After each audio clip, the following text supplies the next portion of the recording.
Hey everyone, welcome back to the Home Care Strategy Lab. This is Miriam Allred, your host. It's great to be back with all of you. In the lab today, I'm sitting across from Joseph Kitonga, the founder and CEO of Vitable Health. Joseph, welcome to the lab. Thank you for having me. I'm excited to reconnect. You and I have crossed paths over the years, and it's been a minute since we've reconnected, but I'm excited to hear and learn more about what you guys are up to and want to pick your brain on all things health insurance, major medical for these home care companies. You launched several years ago, and now you're working with 600, 700 home care companies. And so you've grown a lot. You've got a lot of experience under your belt. And when I think of you, I think of kind of the medical health insurance guru or expert in the industry. And so I want to pick your brain on all things health insurance. Before we do that, I want to have you introduce yourself. Tell everyone a little bit about your personal background, working in home care, your mom running a company. Give us kind of the story behind what you're building today. Well, thank you for having me, Miriam. It's been awesome to watch your journey and the just quality and caliber of conversations you've had on. So my background starts with my family and I immigrated from Kenya to the U.S. when I was 13, and I was really privileged that Philadelphia was willing to adopt me and my family, and I grew up watching my parents. Once we immigrated to the U.S., especially like many immigrants chasing the American dream, they started my mom and my dad were actually caregivers when we moved to the U.S., and then they started a small business, senior care agency, our home care agency, that they grew to a meaningful size over the last decade and a half, about 200 caregivers. And for 10 years, I basically worked for my mom in her agency, everything from, going back to the very beginning, as they started in Pennsylvania, was as they were applying to get licenses and were rejected and reapplying. And, I'd come from school and my mom would have me sit in front of the computer and help her like with filling out the forms. Once they were approved, getting the initial patients, I played the guitar, and my mom would have me go to the senior living centers all around Philadelphia, play the guitar so that they could get in front of patients. And all through it's just been like phenomenal journey watching my dad sort of build this business. It's a really difficult business to be in because it's also like I think the most like agencies do the most important work in our community is taking care of um our seniors and people with disabilities in their homes, and like bringing empathy to every interaction. And um you know they're constantly challenges every day that I think most other businesses probably don't comprehend. So this was the foundational piece of my upbringing, just helping and working alongside my parents as they built this agency over the last decade and a half.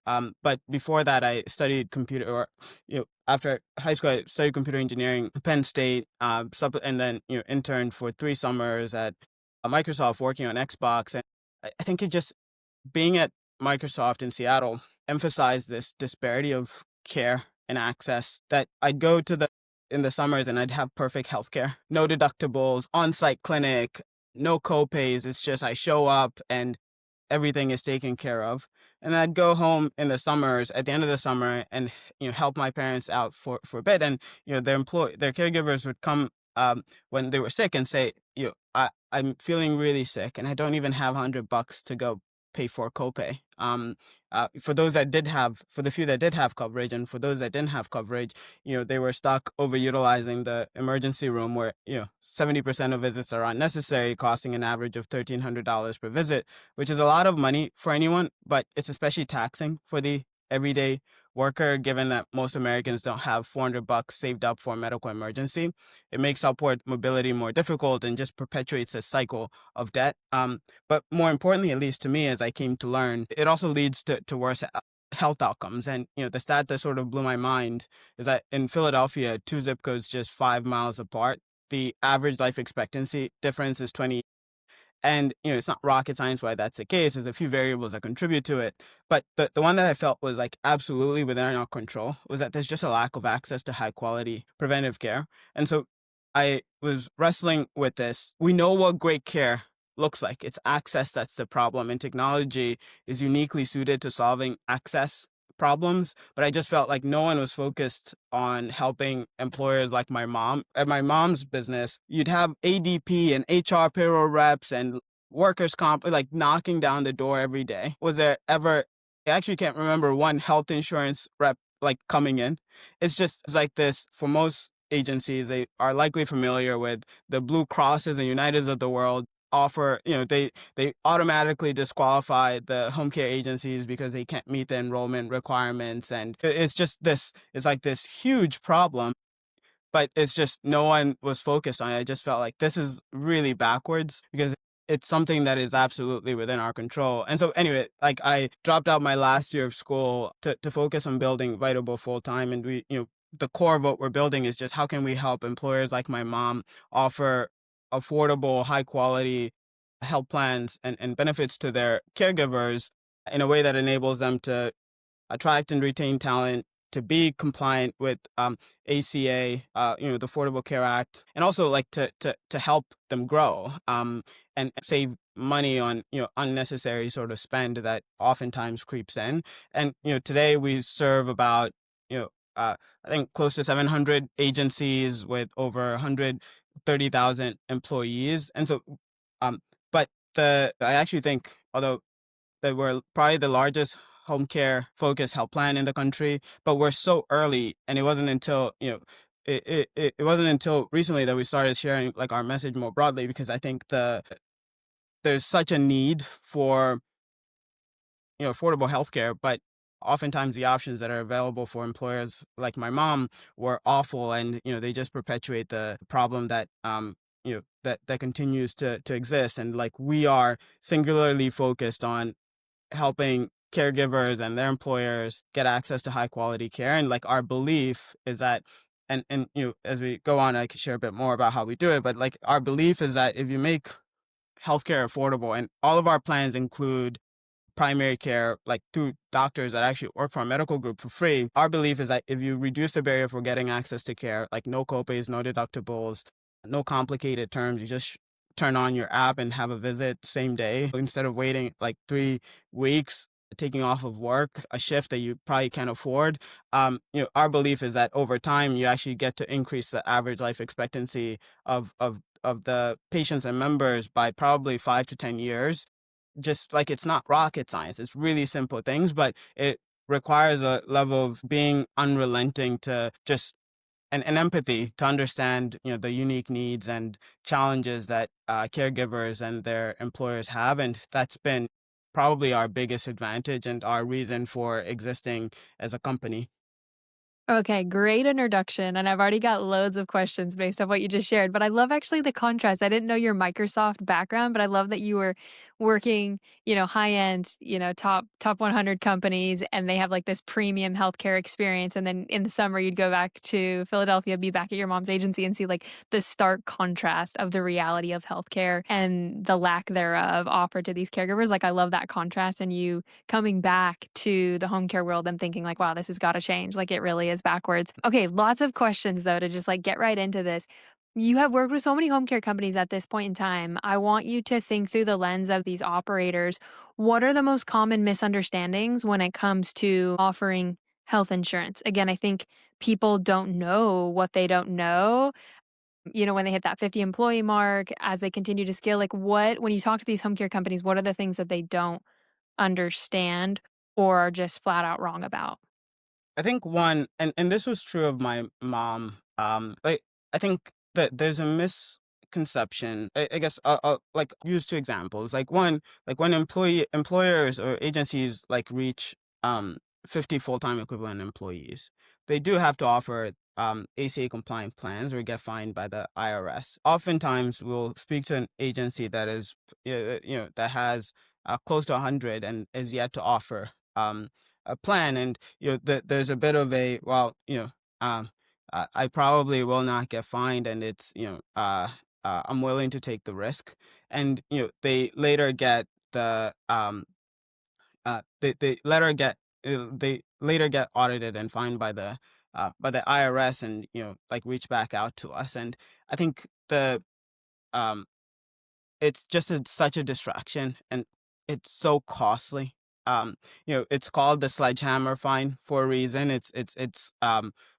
But the reason the ACA carved in the Part A of the Affordable Care Act, and there's Part A and Part B, and Part A is the really hefty fine. Um, and the reason it was carved in was to offer these minimal essential services, like these MEC plans or minimal essential coverage plans often cover, these essential services that are mostly preventative services and some vaccines. And the reason was that if you increase access to preventive care, like at least the thought was like if you increase access to preventive care, then you'll help reduce the downstream sort of cost of care like over time, and also like people live healthier, longer lives. The and so it's these plans are not, I guess, complex, but they are quite awful. And so my parents, when they first saw these like plans that they were offered, they said, well, like, these plans are basic, it's just a tax. It's a tax to like employers to offer this check the box compliance solution, which is like honestly like most of the health plans that are focused on agencies are like really, really awful. And so my parents, like, and a lot of the owners that we work with, when they hit 50, they're faced with this choice, which is, uh, I am willing to take the risk and, we'll roll the dice and see what happens. Do they when you say they're willing to take the risk, do they have any sense of what this fine would be? Like, how much is that fine? What are we talking? It's about uh $4,000 per employee, and it's quite hefty. So it's for if one of your employees goes to the exchange and gets a plan, you pay 4,000 for the collective sort of employees that you have, which is quite painful and costly. And like our recommendation, like when we speak with owners, is actually like that's don't take that risk. It's a distraction, and there is enforcement. But more importantly, so that's one, like, which is like, there, like, one misconception is that the enforcement is unlikely to happen, which is often wrong and is quite costly. And thankfully, when at least most employers hear about and are educated about the likelihood, they often like course correct. The second misconception is caregivers don't care about benefits. So let's say, an employer is willing to, and, wants to operate compliantly. The second thing is my caregivers don't care about benefits. And the only thing that they care about is like how much we pay them per hour. And that is true. Like pay like and is the number one sort of the most important variable for every agency. Naturally, there's a limit to how much you can pay. And if you're solely competing on pay, it's a race to the bottom because there's always a agency across the street that is willing to pay 50 cents or a dollar more per hour. And the best agencies that we partner with look at it holistically as a way to how do we become the agency of choice for caregivers? How do we build programs to attract and retain caregivers? Because we know, especially in the states where it's family caregivers, if a caregiver leaves, that's revenue that's leaving alongside of them, and it's um, the best agencies that we work with look at it as a actually.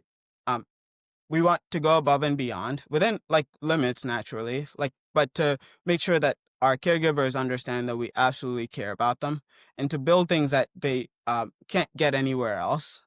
Because we know that, if you look at it over a long enough period of time, if you know, given the higher turnover rates within agencies, if you reduce your turnover rate from 100% a year to 70% a year, that's actually quite meaningful and reduce because you're spending money to acquire the caregivers. And so the second misconception is often around my caregivers just don't care about benefits. And this was before the One Big Beautiful Bill. I think the One Big Beautiful Bill will further like stress test that assumption because before, at least with agencies that we worked with, call it about a third of caregivers were on Medicaid, but with the One Big Beautiful Bill, many of those caregivers will be kicked off of Medicaid, and with the subsidies likely expiring, even if they don't expire, like those caregivers will be looking at their employer and saying, before I could rely on the Medicaid for coverage, but now I need some help. How will you help me?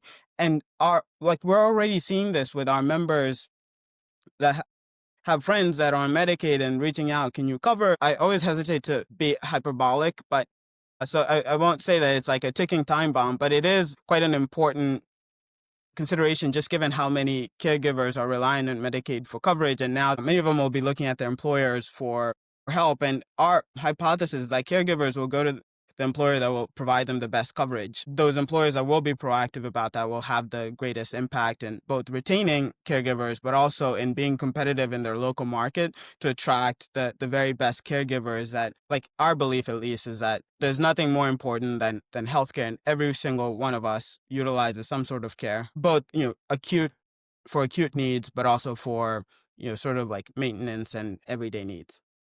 I was looking up stats before we got on, from PHI is where I could find this. 42% of direct care workers rely on public health coverage, i.e. Medicaid. That's direct care workers kind of across the spectrum. I think you had mentioned to me maybe about 30% of home care workers you're seeing are relying on Medicaid. Is that accurate or what you're seeing? No, that's absolutely, like, that, it varies per agency and per state, but generally speaking, about a third of the, like, across our clients rely on public, um on Medicaid for coverage. And it feels like this thing that isn't talked about quite, um that isn't talked about enough, given just how impactful it will be for agencies and the caregivers, because I think there's a limit, naturally speaking, unless you're focused on private pay clients. And in that case, it's still the case that you, like, the caregiver compensation, there is a limit to how much an agency can pay the caregivers while continuing to have enough margin for overhead. But generally speaking,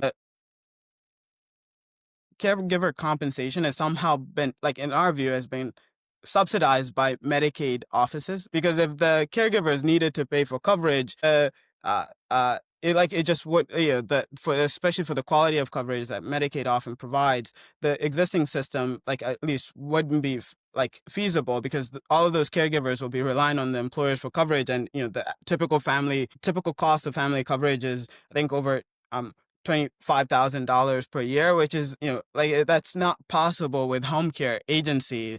That's close to what the caregiver wage is, and the Exactly. annual wage is close to that. Exactly. And so it's just unreasonable. And it's this cycle, because it's, the caregivers are not paid nearly enough to afford coverage. And if they do have any medical needs, like, the incentive is for them to stay on Medicaid. And so it perpetuates this cycle, which is, I think, over time, is probably, in my personal view, and this is, some of these things are outside of my current control, so it's more of an opinion as opposed to something that we're actively looking to solve evitable. But, like, my personal view is, if the caregivers that are taking care of our elderly and, our most sick members of the community are also reliant on Medicaid for their coverage, as opposed to getting paid enough so that they can, and not just Medicaid but other public assistant benefits, like, it's the I think the more rational choice would be to increase the pay that they have, so that they don't need to rely on Medicaid and other forms of public assistance, which is somewhat increasing the cost in the short term on how much agencies are reimbursed for those that are relying on Medicaid and Medicare. But also, like, overall, it will reduce the total cost of care if you took into account the public assistance and Medicaid coverage that is going to caregivers. But I know a lot of the agencies that we speak with also share that perspective. It's um the margins are really tough. Like, it's a really, really tough business to be in, and many of the agencies we work with are in it because they care about delivering and serving. But I think something does have to change pretty soon for it to be sustainable.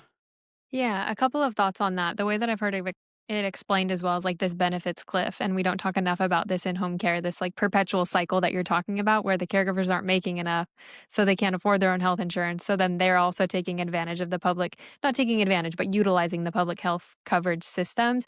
And it's just like perpetuating this issue. And you're right. I don't think we talk enough about it in home care. And the second misconception that you were talking about is home care operators say they don't want benefits, they don't need benefits. I actually think it ties back to this issue is there's this benefits cliff and the caregivers are aware of it. They know how much they need to make to stay above or below that Medicaid threshold, but we're not talking about it or addressing it head on. I think it's kind of like swept under the rug. It's kind of this like unspoken truth that, again, we're not talking enough about. And so I'm glad you bring awareness to that. And it's a big issue to solve, but what you all are doing, at least addressing this issue head on, is bringing more awareness to it and opening up the operator's eyes about, what's happening and what we need to do about this issue.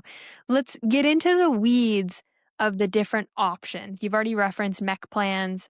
You maybe even said the health reimbursement arrangements, HRAs. Employers have options. There's no like one size fits all when it comes to health insurance, but like you've said, the kind of big traditional Blue Cross Blue Shield, like United, those aren't necessarily tailored to home care. So I want you to explain the different options that exist that providers need to consider. Can you break down what their options are? Direct primary care, MEC plans, health reimbursement arrangements. Can you just kind of dial through like what the options are, and then we'll get into the weeds on each of them? The foundation, because of the how margin constrained agencies are, they want to maximize like how much value can I give to my caregivers, but oftentimes like the options they have are like not high quality enough at all. So the baseline options are, once you hit 50 employees in an agency, you have to offer an ACA compliant plan. And usually you'll offer you know a plan like most agencies that we run into will start by offering a baseline minimal essential coverage plan, which is covers part A of the fine, which is a sledgehammer fine. But it's a bare bones plan that is like honestly quite awful. Everyone that sells these plans knows they're awful, and they're like largely a check the box solution on compliance. What do they offer? Can you explain minimal essential coverage? Like what are those like Yeah, yeah. minimal essentials? So it's they only cover preventative services. So for instance, and so the coverage is actually not high at all. So for instance, if you were to get sick and go to the urgent care, it would not cover that. Would cover your annual physical exam. It would cover your vaccines. It would cover, colonoscopy and other preventative sort of screenings, but only preventative service. If you did get sick and you needed to see a doctor, it would not cover that. But these dirty secret is that these plans are designed so that no one uses them. And the people that sell them are very high margin plans because they're just, they offer them as a look, you offer this and your employers offer this, and it's just like a tax. Like their plans are like taxing the employer. And like part of what inspired like the launch and like I get quite angry about is that these plans can actually be a net positive for society if you actually invest in like creating something that the caregivers will use. So they turn from just being a compliance check the box solution to being something that helps employers both meet compliance and attract and retain talent. And so anyway, like the foundational sort of part of like the plans we offer are these, call it, we offer different plan designs and tailored to the unique needs of the agency. And so I'll start maybe broad scope and then like narrow down on what makes each unique both for us and like what is typically offered.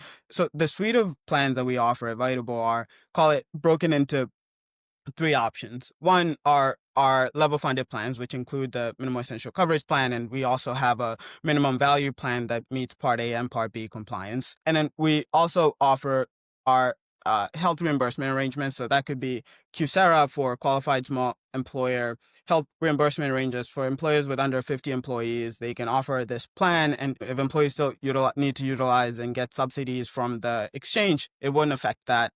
So for employers with under 50, that's quite useful.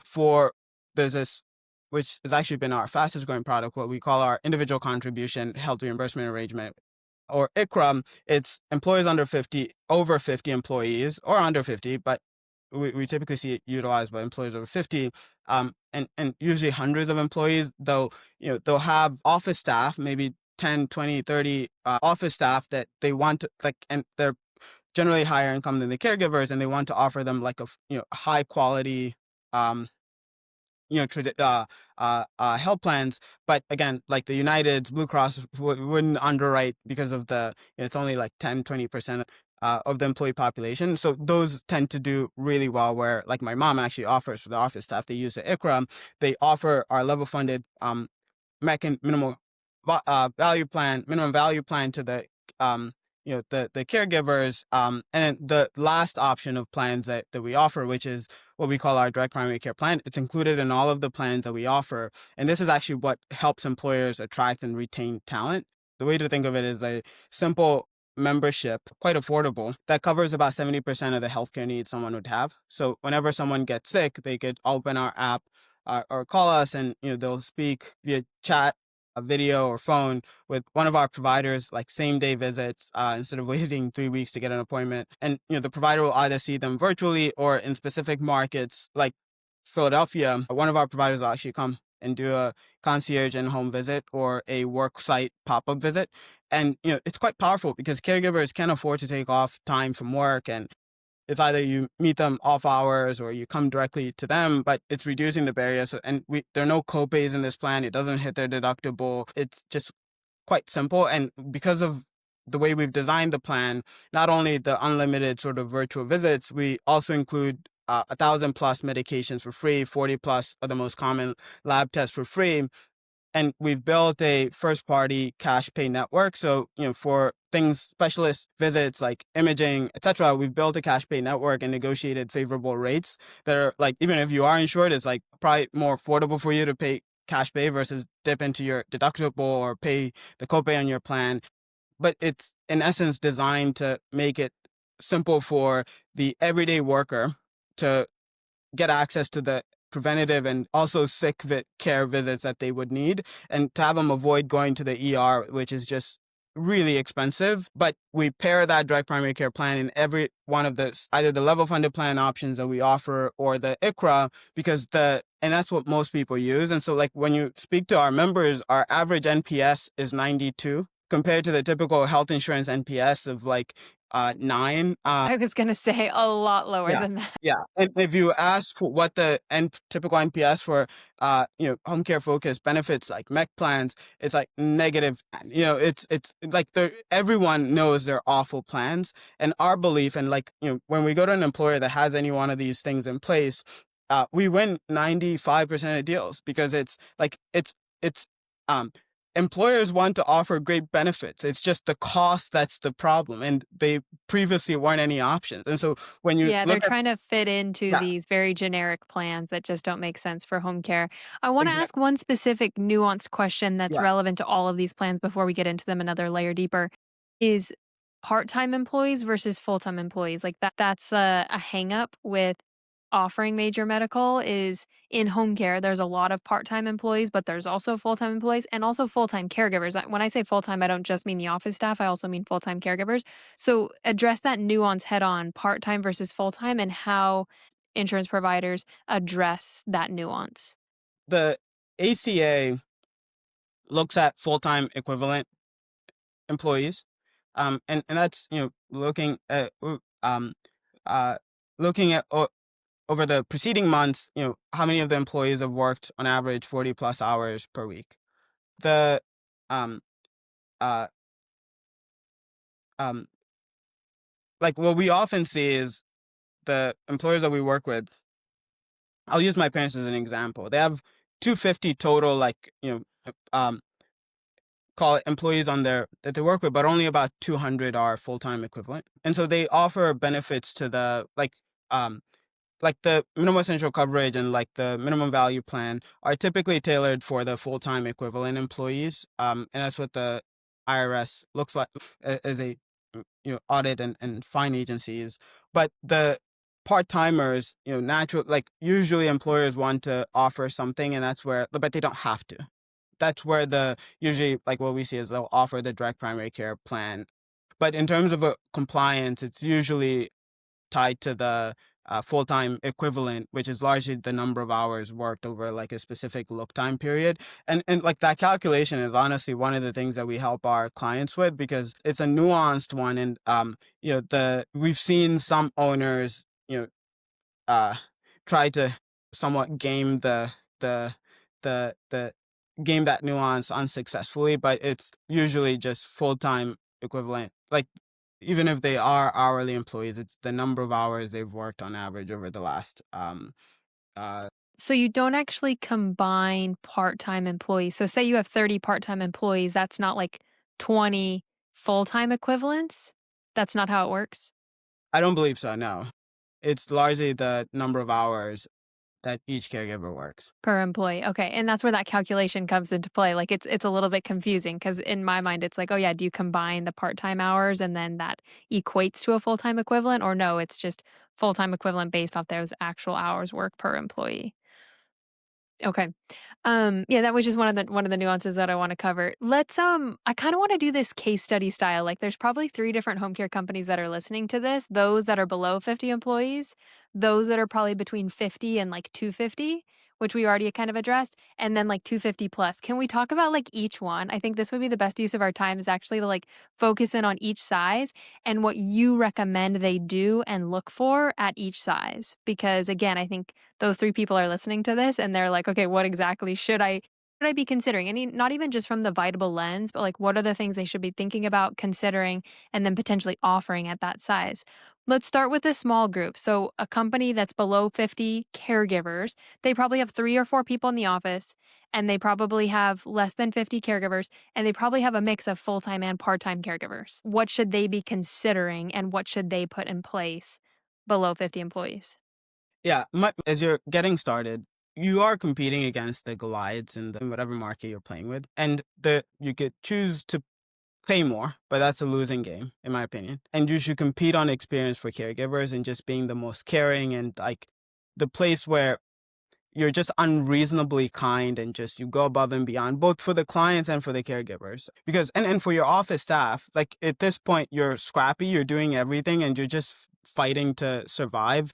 And like many of the clients they've kept and as they're growing through referrals, like a lot of it is just the word of mouth and like the love that the caregivers and the clients feel for them.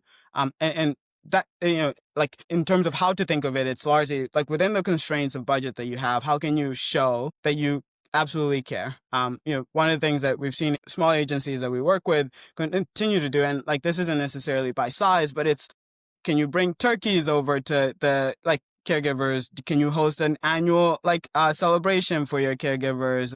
And where they bring their family members to celebrate and their kids. It's those, um, can you offer a scholarship? Like these like tiny things that are like, they don't cost a lot, but they show the thoughtfulness and the care that you have are largely how, recommend the smaller agencies think about, because there is no requirement on like compliance to offer a plan, but there is a like how do you compete to attract and retain your great talent, and it's those, how can you show that you're going above and beyond within the limits and the budgetary constraints, but it's I think it's really really important that they do so. And The on 2 the words the 2 words Yeah, that come to mind for me is, like, differentiation, like, you've gotta differentiate yourself against the Goliaths, and then also, like, culture building, like, you want these caregivers to have a unique experience with you and focus on building that culture and going above and beyond in the ways that you just mentioned.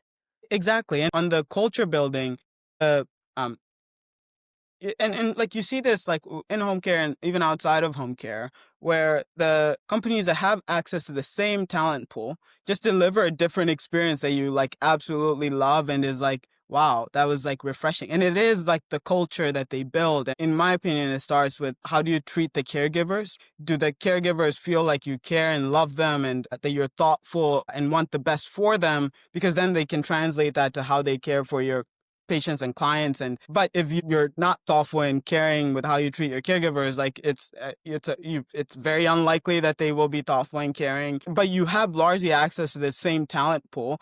And you can see this in, in food and grocery, like same talent pool, just like substantially different experience that's given, and it's, the culture is the foundational part of that, and the benefits that you offer should be enforcing or reinforcing the cultural tenets that you want to have.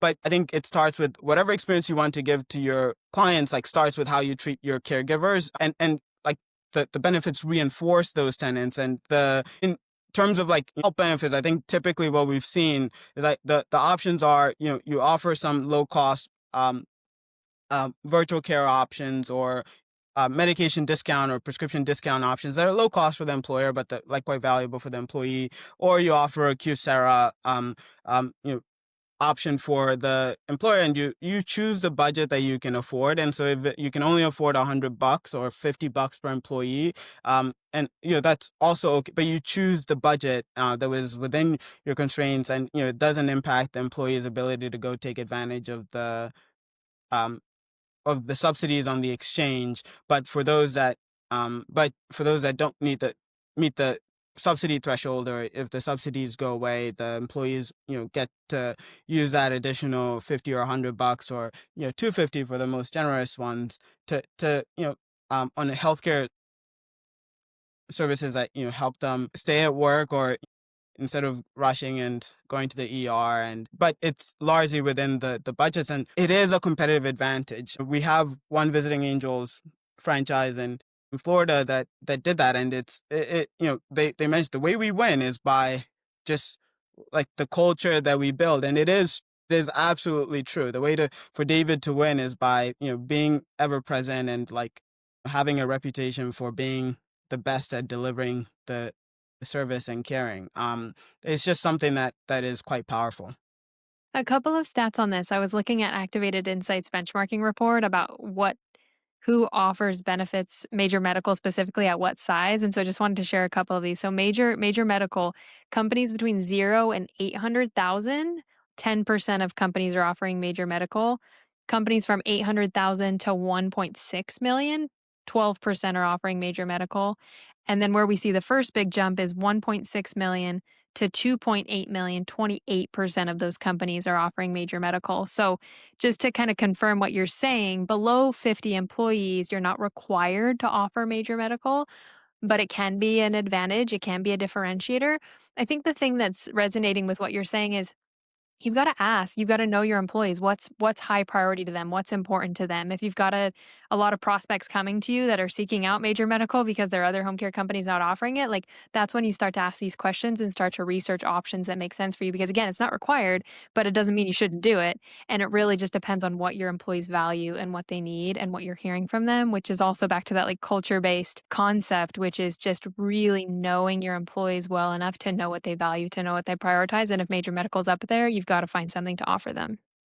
Yeah, and I'd even argue that, like, for instance, the 10% that or and 12% under, I think it was 1 million of revenue. I think the story that always sticks in the back of my mind, if you'd asked people whether they wanted a faster horse or a car, they would have said they wanted a faster horse. And I think when competing for talent and like building culture to differentiate against the Goliaths, like, benefits are just a part of the solution. And if you ask caregivers, what is the most important thing to you? It will be pay. It is absolutely going to be pay, but there's a limit to how much you're going to be able to pay. And so you need to be able to like put together a package of things, and benefits being one of those things, that enable you to, in some ways, like persuade and show how much you'd be able to care and go above and beyond what a typical Goliath would be doing. But like the default, if you asked the caregivers and that we speak with what they care most about, the first thing is, I want more pay. And I know owners would be eager to pay more. It's not that they don't want to, but there is a limit, and benefits are at least as we've seen, for those 10 to 12% of agencies that offer them, largely it's driven by, I just want to make sure that we absolutely win. And like, it's a part of the story and the narrative that they tell, both to the clients that they serve, and the caregivers, which is really quite interesting. But we do see that big jump as well once they get further along. So let's talk about that second group. Let's talk about which is like the majority of this home care market. We know the average is, that 2 point something million, 50 caregivers to 200 to 250 caregivers. Like, okay, now it's required. What should they consider? What do they need to do? How should they go about investigating plans, and what should they be looking for? And then what should they start offering when they're in that bucket?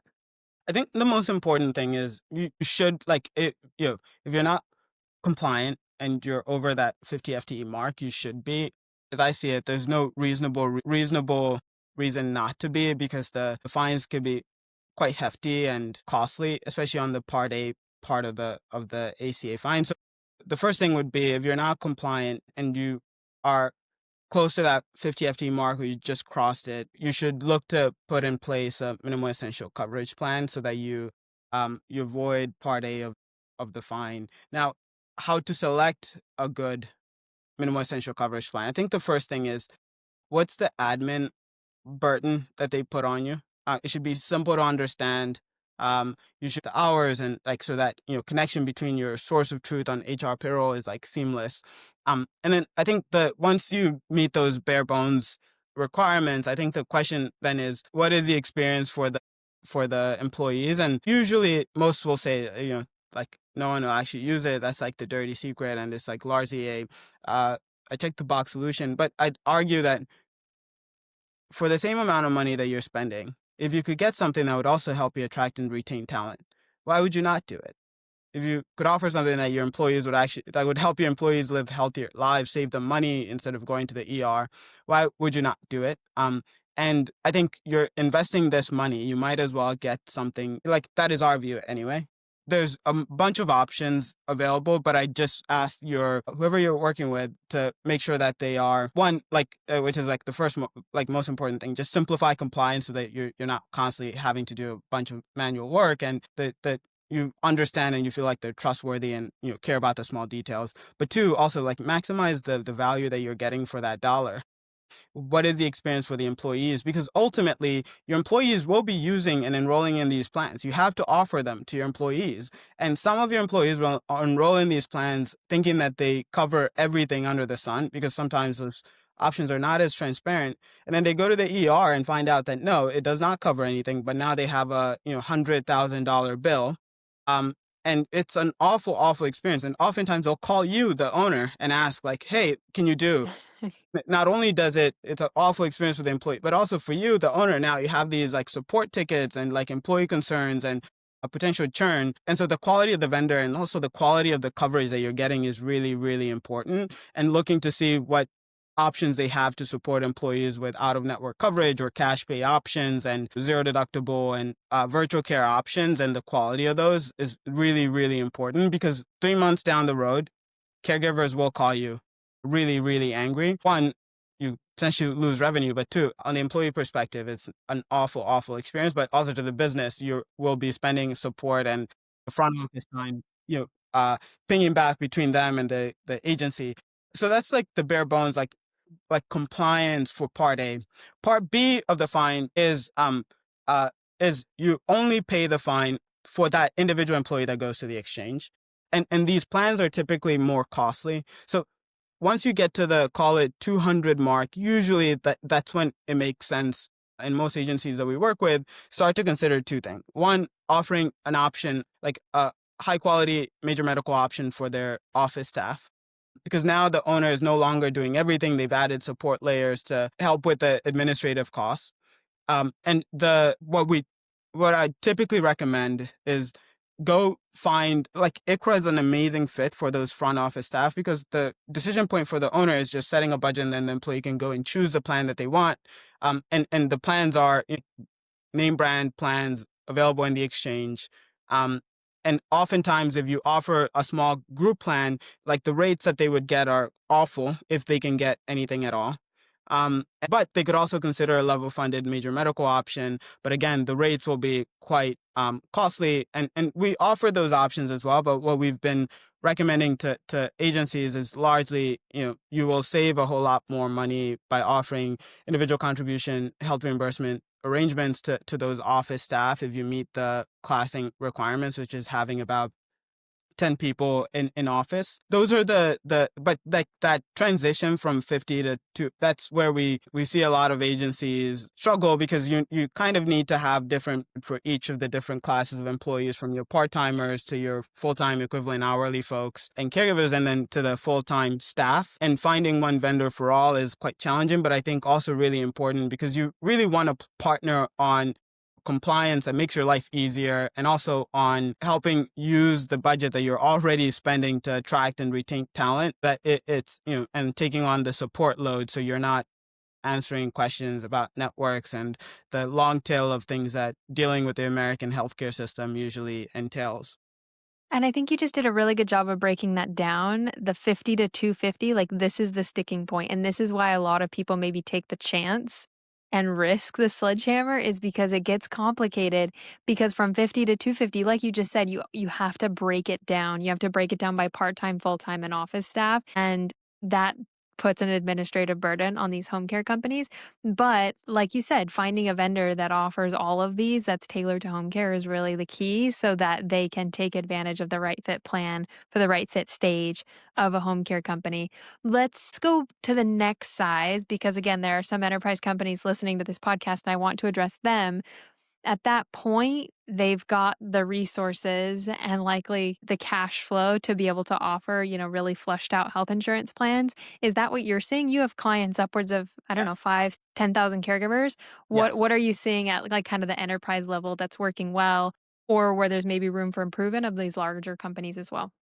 No, that's exactly right. Like at that point, they usually offer a minimal essential coverage plan, a minimum value plan, um, and the major medical options for their office or HQ staff. And they might offer some voluntary benefits for the part timers. What we see is like two things. One, cost. You're spending this money, and oftentimes it's like the ROI is just, I mean, the ROI is that we have the plan and we've avoided compliance.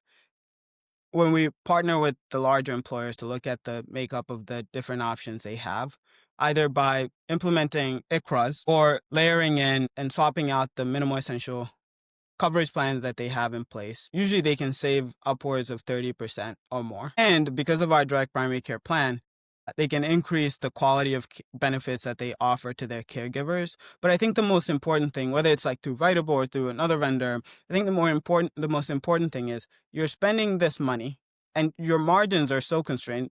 Benefits are the second largest like line item after payroll for most companies. And what is it that you're getting for these? And how do you both work with vendors to reduce the cost of coverage while also improving the benefits that you offer? Because for most of the Mac plans that are offered, they're just god awful plans, and everyone knows it. But the reason they're awful, and actually this is like, I was speaking with an owner with tens of thousands of caregivers, and the thing that they mentioned was just the amount of support calls that they get. So they've staffed like a team of people just answering these questions, helping them navigate the what is a network, what is not a network. It's actually like the cost on support is so high because the plans are like oftentimes awful. The tools, like it's not technology companies that are building tools to make it easy for people to like navigate. It's so complex. And like oftentimes, if you look at the plan documents, it's like 10 different vendors that are used for the, like, because what they're selling is just a document. They just say, we have this, we have this. But on the actual employee experience, it's so clunky that you sort of need a PhD to navigate like where do I go for what? And so the internal like HQ staff is also figuring it out, and it's not easy for them to do. It's just this Frankenstein that's been put together, and they say this is a plan and they could do these things, but it's awful. And like our view, and I don't mean this as a like to point out the without offering a solution, but I think part of it is just asking like what is the employee experience, and is this simple? You're investing this money and you will be answering these employee questions. So, um, having some empathy for the future benefits team to say, well, how do we simplify this and make sure that, the employees can understand what they're getting. And naturally there'll always be questions, but when there are questions, it's easy to resolve them. And oftentimes layering in like a really powerful care navigation and, um, direct primary care option enables the routing because they take care of 70% of their healthcare needs and then can handhold the employee whenever they need the downstream services. Huge on reducing the number of like benefits tickets that come in. In employers we've worked with, like closer to 60 to 70% of tickets just go away because it's like one place that they go. It's not just like a plan document, then you're left to figure out, well, what is a network? And you'll just go to the place before you seek any help. But largely, like if I was to summarize, it's you're spending this money and how can you use it to actually deliver, how can you increase the value that you're delivering while reducing costs? And it's largely looking at alternative sort of plan designs, whether it's ICRA or level funded plans that layer in direct primary care, because the impact is you'll have lower costs. But by layering in the care navigation and direct primary care as a front door, you actually reduce the, um, cost for your employees and the amount of tickets that your benefits team is getting that are frustrated. Glad you're addressing this rollout and you're addressing it what it looks like at scale, but I think rolling out new benefits at any stage is key. And this is where benefits go south is it's bad coverage. So people opt themselves out because it's just straight up bad coverage. They don't know what even is offered to them. And what you're just talking about, they can't make sense of what's offered to them. Like when you hear agencies say that their caregivers don't want health insurance, it's those 3 things. It's not that they don't want it, they don't know what's offered, it's bad coverage, or they don't know how to make sense of what's offered, and so you just talked about how important that rollout is. You have to do the due diligence, the internal preparation. Make sure you've got, like, a resident expert on this type of thing so that when you roll it out, it is successful and it doesn't all turn south and you waste a lot of time and a lot of money on something that your employees don't actually want. That's exactly right. This has been awesome, Joseph. I want to end by talking about this big beautiful bill, like what's coming down the pipe. Like the next couple of years are going to be really interesting with what happens with Medicaid and that directly impacts our aging population but also our workforce. Any additional thoughts on just what companies need to be thinking about and preparing for with what's coming? I think one for the additional work requirements, I think, and this is what we're doing with our clients is um, we're going to help those caregivers that could qualify for Medicaid apply and keep their Medicaid coverage. And I think that's really important for employers to have a vendor that they work with to help their caregivers do that. And then two, for those that will no longer qualify, owners being proactive about how do you help them get access to coverage. And it does like lead to a rethinking of the current benefit structure because they've underwritten that only a certain percentage of their employees will have access to care, and those that need it will go on Medicaid. And I think that needs to be rethought. And you don't want caregivers reducing like substantially the number of hours that they're providing to you so that they can qualify. So there needs to be a certain threshold of just proactiveness on the employer end to meet and help those employees that will no longer qualify for Medicaid. And also like how can they meet those needs while still maintaining living within the budgetary constraints and the margin constraints that exist.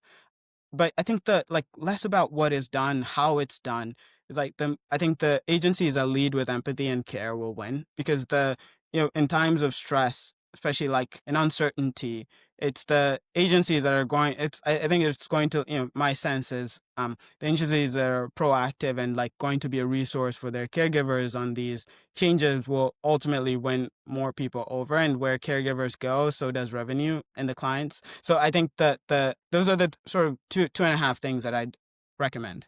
Yeah, I love that. My last piece of advice too is just be talking to your caregivers, be surveying them regularly. What your caregiver population wants 6 months may change 6 months later. The demand and the interest in certain benefits changes frequently because your demographic changes, and so my 2 cents as well is just make sure you're talking to your employees regularly, asking what they want, asking what they prioritize, and then do your best to meet those needs, but then also be nimble and adaptable as things change. You may go all in on PTO or on sick leave or on, profit sharing. Like you might spin your wheels on certain things, but know that things will adjust and adapt with time, but know what your employees want. Joseph, what is the best way for people to get in contact with you or the team at Vitable, or if they want to learn more information, what's the best way for them to do that? Just go to vitablehealth.com or reach out to me at joseph@vitablehealth.com. And even if it's questions just about benefits for caregivers and agencies or ACA compliance, or the one big beautiful bill, we'd be eager to help. And last thing I'll say is all of our plans include free TB testing and free physicals and as well, which for specific markets are really important to onboarding caregivers faster, and it's a one step instead of two steps. So part of what we do is just help employers. How can we help them, just with all of the healthcare needs that they might have for caregivers? But Miriam, thank you so much for having me. This has been a treat. Absolutely, Joe. Thanks for joining me in the lab. Again, like you said before, I don't know anybody else that's doing what you're doing. And so, congratulations to the success. And I hope to stay in contact with you and just continue to see how we can serve these employers together. So, thank you so much. Thank you.